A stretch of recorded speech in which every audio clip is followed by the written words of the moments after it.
CMR shopping mall మన height Nagar లో భాగ్యలతా కమాన్ పక్కన ఫిబ్రవరి 29న ప్రముఖ సినీ తారలచే గొప్ప ప్రారంభం.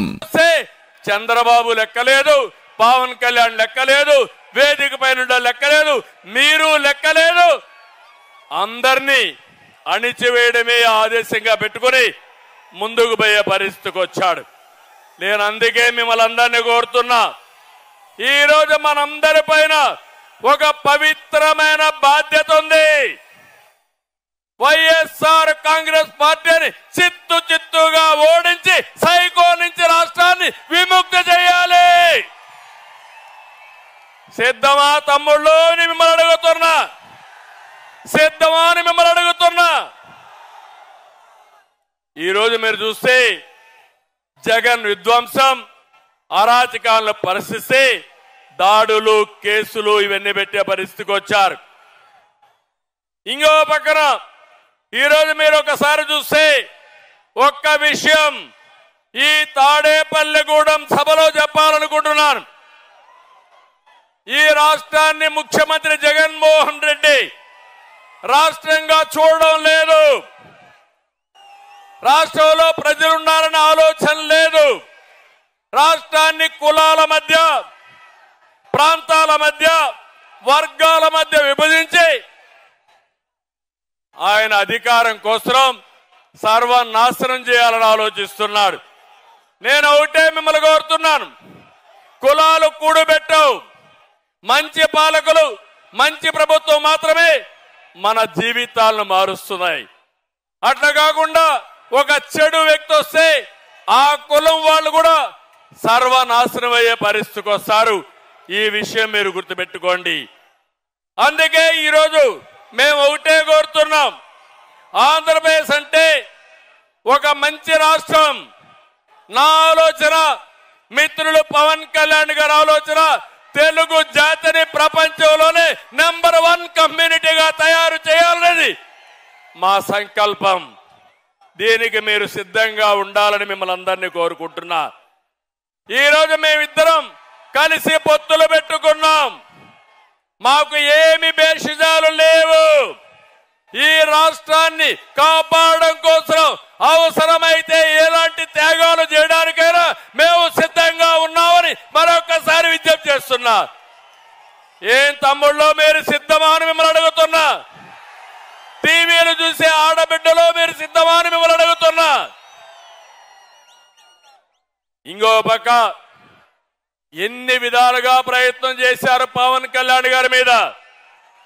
విమానంలో వస్తే వీళ్ళబ్బ సొత్తు మారిగా విమానాశ్రయానికి రావడానికి వీలు లేదంట. విశాఖపట్నంలో వీధుల్లో తిరుగుతా ఉంటే తిరగకూడదని ఆయన్ని హోటల్లో కట్టడి చేసే పరిస్థితికి వచ్చారు. కడాన అహంభావం ఎంతవరకు వెళ్ళిందంటే సినీ ప్రముఖులు కూడా శాసించే పరిస్థితికి వెళ్లారు. సినిమా టికెట్ల పేరుతో మహానటుడు చిరంజీవిని, మహాదర్శకుడు రాజమౌళిని అవమానించే స్టేజ్కి వెళ్లారు.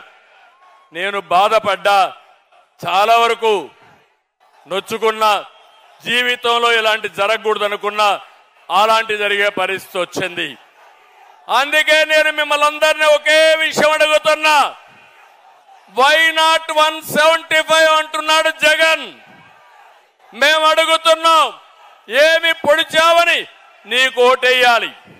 వై నాట్ 75 కాదు, వై నాట్ జాబ్ క్యాలెండర్? సమాధానం చెప్పు. Why not DSC? Why not ఉచిత ఇసుక?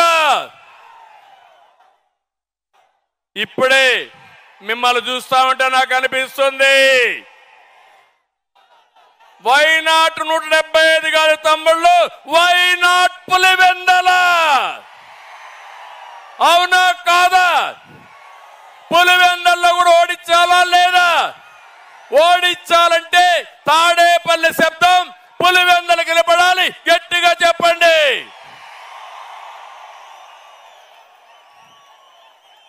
నేను ఒకటే చెప్తున్నా, ఇవన్నీ వదిలిపెట్టు జగన్మోహన్ రెడ్డి. ఊ కిల్డ్ బాబాయ్? Who killed Babai?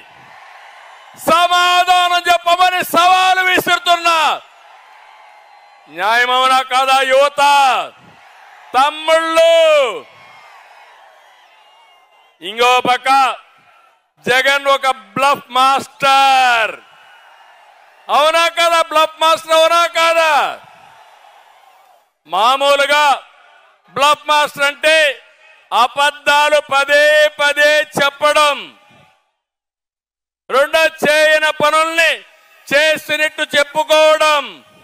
ఇది చేసే వ్యక్తుల్ని బ్లఫ్ మాస్టర్ అంటారు. ఒకప్పుడు నేను చూశాను ఊరల్లో కణికట్టు కట్టేవాళ్ళు. కణికట్టు అంటే ఉన్నది లేనిది పదే పదే చెప్పి మనం నమ్మించాలని ప్రయత్నం చేసేవారు. అలాంటి వ్యక్తి జగన్మోహన్ రెడ్డి.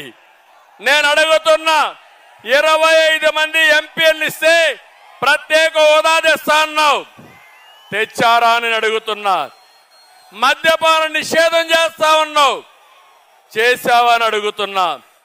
సిపిఎస్ రద్దు చేస్తా అన్నాడు, చేశాడా అని నేను అడుగుతున్నా. నిన్ననే కుప్పం చూశారు తమ్ముళ్ళు, పేపర్లో వచ్చింది. నా నియోజకవర్గం 35 ఏళ్లుగా ఎమ్మెల్యేగా ఉన్నా, అక్కడ ముఖ్యమంత్రిగా ఉన్నా. కుప్పానికి నీళ్లని ఈ ముఖ్యమంత్రి నాటకాలు వేశాడు. నేరుగా కుప్పం వెళ్ళాడు, ట్యాంకర్లో నీళ్లు తీసుకుపోయాడు, కాలువలో నీళ్లు పెట్టాడు. అక్కడి నుంచి మీరు చూస్తే కొత్తగా గేట్లు తీసుకుపోయాడు. ఇవి చూస్తే మా పవన్ కళ్యాణ్ గారు కానీ మా జయకృష్ణ ఏ మాత్రం లాభం లేదు. సినిమా సెట్టింగ్ వేశాడు, నీళ్లు వదిలిపెట్టాడు, సాయంత్రం వదిలిపెట్టి వచ్చాడు. తెల్లవారితో నీళ్లు లేవు, అక్కడ గేట్లు పెట్టాడు. ఉదయం 11:30 గంటలకు గేట్లు పెట్టి తర్వాత రోజున 10:30 గంటలంటే 23 గంటల్లో సినిమా సెట్టింగ్లు కూడా తీసుకొని వెళ్లిపోయే పరిస్థితికి వచ్చారు. ఇది ముఖ్యమంత్రి విశ్వసనీయత. నేను చెప్తున్నా, నేను మొన్నే పిలిపించా, నా నియోజకవర్గం ప్రజలకు విజ్ఞప్తి చేశా, 1,00,000 ఓట్ల లక్ష్యంగా బాబుకు సహకరించమని ఒక పిలిపించా. ఈ రోజు ఇక్కడ చెప్తున్నా, జగన్మోహన్ రెడ్డి నా నియోజకవర్గంలో 1,00,000 మెజారిటీ వస్తాయి, నీ నాటకాలు ఎవ్వరూ పట్టించుకోరని మరొకసారి తెలియజేస్తున్నా. తమిళు ఇంకో పక్క ఒక ఫ్లాప్ సినిమా జగన్ది. 2019లో అధికారం కోసం పాదయాత్ర చేశాడు, జ్ఞాపకం ఉందా అని మిమ్మల్ని అడుగుతున్నా. నేను గాని అనుకోనంటే పాదయాత్ర చేసేవాడా అని మిమ్మల్ని అడుగుతున్నా. నాకు ఒక్క అవకాశం ఇవ్వండి అని బుగ్గలని మీరాడు, జ్ఞాపకం ఉందా అని అడుగుతున్నా. ముద్దులు పెట్టాడు, జ్ఞాపకం ఉందా అని అడుగుతున్నా. ఇవన్నీ కూడా పెట్టి పెద్ద పెద్ద ట్రైలర్స్ రిలీజ్ చేశాడు. మీరు అనుకున్నారు బాహుబలి సినిమా చూపిస్తాడని చెప్పి అనుకున్నారు. 5 ఏళ్లు పరిపాలన చూశారు, ఎక్కడికక్కడ అట్టర్ ఫ్లాప్ అయింది. నమ్మి ఓట్లేసిన వారు చీకొడుతున్నారు. ఆ cinema utter flop, utter flop. దీనికి సీక్వెల్ ఉండదు. ఒకటే తెలుసుకోవాలి తమ్ముళ్ళు, జనసేన సైనికులు, తెలుగుదేశం తమ్ముళ్ళు ఒకటే గుర్తుపెట్టుకోవాలి.